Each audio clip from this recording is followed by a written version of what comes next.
It's great to talk to you today about the ArTeS Collaborative Research Studio. It's been a super exciting week for us. So I'm going to give you a little glimpse of what's been happening and introduce you to the ArTeS initiative itself.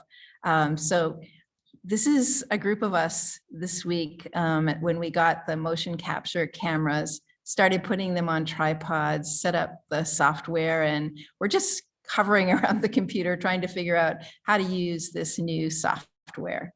So you can see each of us now transformed with these line drawings. I'll just give you another quick view of that. So just if you aren't familiar, the ArTeS Collaborative Research Studio is a new space within Regis Center for the Arts that's a university-wide collaborative research studio that centers the arts. So it's become a kind of magnet for people with a lot of interest across the university, whether that's in art, theater, dance, music, architecture, computer science, biology, to come together and participate in collaborative research. There are community partners as well as neighborhood groups that are participating with us as well. So ArTeS is art, technology, and science, and putting them into a relationship that centers the arts. So as I mentioned, we're just beginning to set up what we call the infrastructure for this space.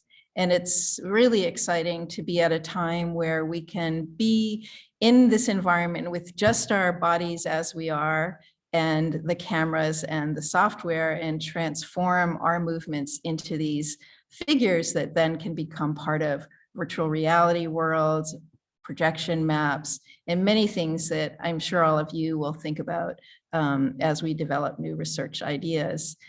That's really different from 5 years ago, 10 years ago, when motion capture was only available to people who had a lot of resources. And each person had to transform themselves with a garment that had reflectors and cameras that computed location. And now the gestures are more fluid, more like how we are, how we move in the world. So this is motion capture that doesn't require you to change yourself. And I think that creates a wider space for all of us to participate in these kinds of art and technology interactions. So this is, again, us hanging around trying to sort out, how does the camera see us, and how does that make us generate ideas and continue to explore and learn what's possible. This is kind of another instance of us moving. Just you can start to see, how does the camera really visualize us?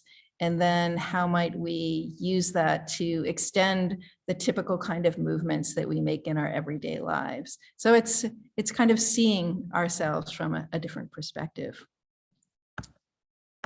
Yeah, and I think that's kind of our quick update for today, but I just wanted to give you a sense that things are evolving. This research space eventually, over the course of this year, will have technology that spatializes sound, that's interactive, that continues this work with motion capture, and we'll develop together with students and faculty and staff an advisory group that will help guide us to figure out what is the best way to present a call for proposals. How can you submit an idea and reserve some time in the studio for your collaborative research project? And we'll have an advisory group that reviews proposals so that we can make it an equitable and accessible process and distribute those times across the course of the year. As things really come alive, we'll have some open houses and open studio time so people can get a feel for what might be possible and how they might present a collaborative projects. And we'll have some just open social time so people can meet one another from different areas around the university and begin to generate ideas together. So looking forward to the next time that we can share a new update with you. So thanks so much. Take care.